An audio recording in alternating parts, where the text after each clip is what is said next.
Elia Guidi, mister del Camaiore, partita iniziata male, insomma qualcosa non ha funzionato. Iniziata male e finita peggio, sicuramente non ha funzionato nulla, non abbiamo sbagliato l'approccio, ma più che un approccio diciamo tattico, tecnico, è stato proprio un approccio mentale che è preoccupante rispetto anche alla prestazione che abbiamo fatto sabato scorso, e quindi è andata così, c'è tanto da lavorare.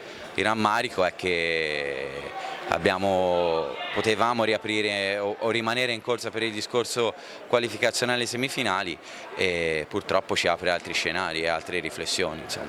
Allora a questo punto, così al pari del Forte dei Marmi, chiaramente al pari delle altre squadre, conviene insomma, iniziare a lavorare in vista di questo campionato che si presenta molto interessante.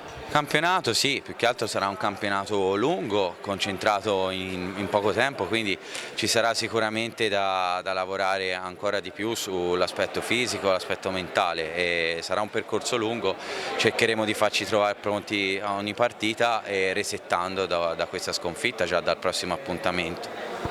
È stata una gara quella di questa sera dove forse è mancato proprio la cattiveria là davanti, perché la mole di gioco è stata spaventosa.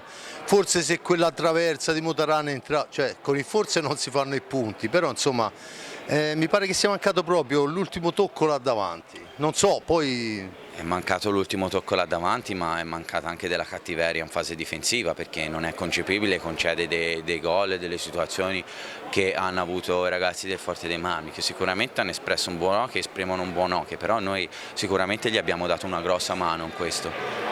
bene, io ti ringrazio Elia, alla prossima, grazie mille.